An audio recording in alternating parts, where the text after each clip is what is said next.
But when I recorded the podcast a week ago, I mentioned that I thought the price of gold had likely bottomed. We got down to around 4,100 on Monday morning of that week before we reversed.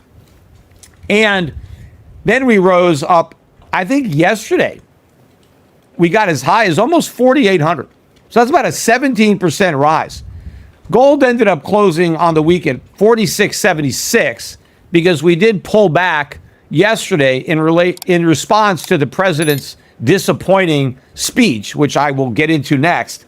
But we still had a 5.8% rise in the price of gold on the week. So anybody who followed my advice last weekend and went to Schiff Gold and bought some gold and silver had a pretty good week.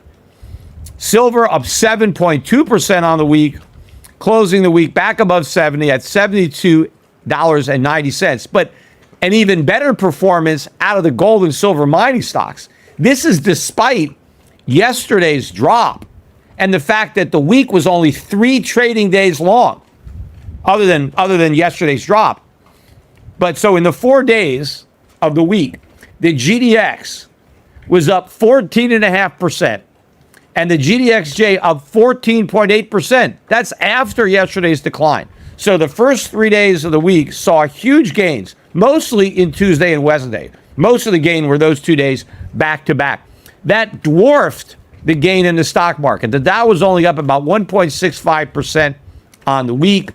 S&P up about 2.4%, and the NASDAQ up about 3.2%. But all these indexes still down on the year, whereas gold is still having a good year, despite having its worst March since 1980. Within that, it's still having a great year. But I think gold potentially could have the best April. Not 1980. Gold had its worst month since 2008. In March. But I think gold could have its best month since 1980. That's when gold had some huge gains. And of course, that was the year that gold peaked out at 850. But we had some huge monthly gains. But I think the stage has been set for a huge monthly gain this April, given the magnitude of the drop that should not have taken place in the month of March. By the way, Russell 2000 also had a pop on the week, about 2%. But again, all these gains are dwarfed by the gain in gold and silver. Look at the way the markets were reacting. They were moving in lockstep. Stocks, bonds, gold, Bitcoin. Every market has been trading the opposite of oil. You can pretty much look at the price of oil and know what everything else was doing. If oil was up, everything else was down. If oil was down, everything else was up. And the rationale behind this relationship is that oil prices going up are a reflection of the escalation of the war and the idea that the war will continue longer and have a bigger impact on the price of oil and therefore on the Fed and Fed policy, in that as long as oil prices are elevated and rising, the Fed is on hold. The Fed can't cut rates, even if it wants to cut rates, even if the economic data confirms that maybe it should cut rates the way it looks at the data. It won't, because of the fear of somehow higher oil prices spilling over into higher inflation and therefore keeping the Fed on hold because of the tension between the two mandates. But I don't believe that this relationship should hold with respect to gold. Also, you can throw the dollar in there too. The dollar goes up with oil, and so foreign currencies rise when oil goes down, and they go down when oil goes up. And again, this is the idea that a tighter Fed is going to be bullish for the dollar. But what traders are overlooking is the bigger picture. It doesn't matter what the Fed does with respect to rate cuts. If the Fed stays on hold, or even if it notches rates up slightly, 25 basis points, 50 basis points, that is not bearish for gold that is not bullish for the dollar, because nominal rates are irrelevant. It's real rates that count. Inflation is surging by any measure. This inflation is about to accelerate into a total nightmare.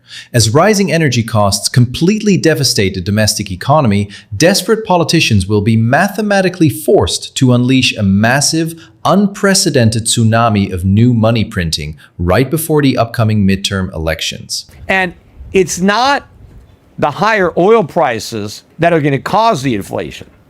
It's going to be the monetary policy that ultimately results from those higher oil prices, because that's going to help weaken the economy.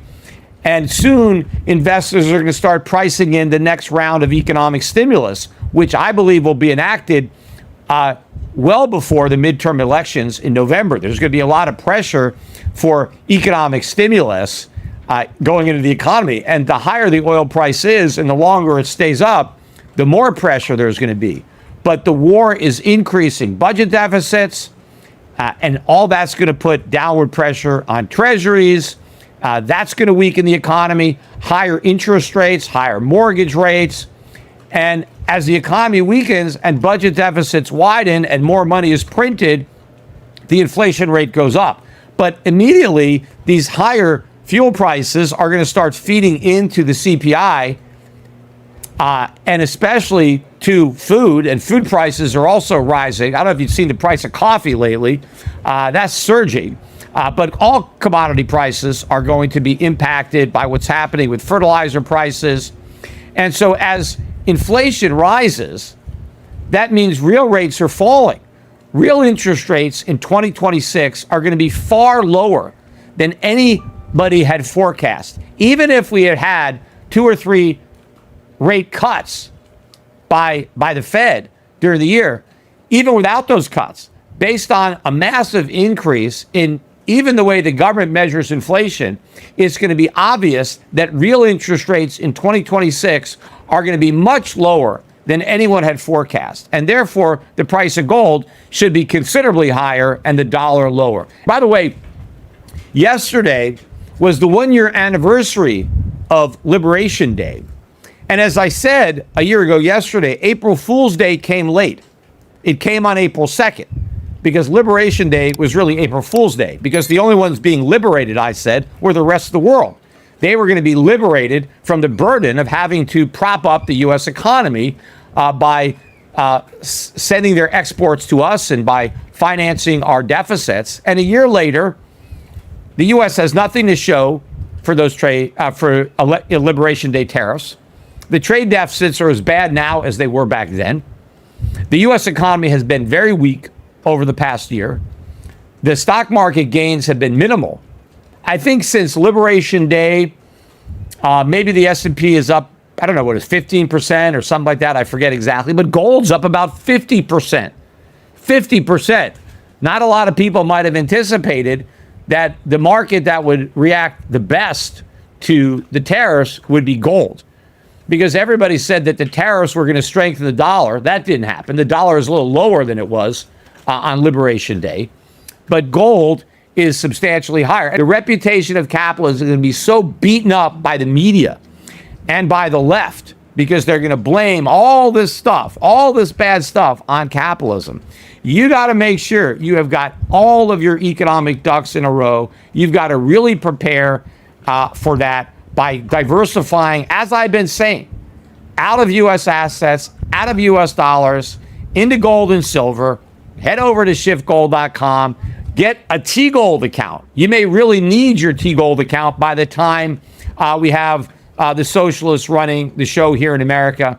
And it'll probably be, I'm sure, will be completely functional using gold as a medium of exchange by the time, by 2029, when that next administration will roll into power. So make sure and get your T-Gold account set up. Get all your gold and silver bought now, so you have it ready to use if you need it, and you're also ready to receive it. You're ready to earn gold and silver when that's what you're going to want in exchange for any goods that you create, any services that you provide. You'll want to be paid in real money. To survive the ultimate collapse of the US dollar, you must completely remove your wealth from the traditional financial system.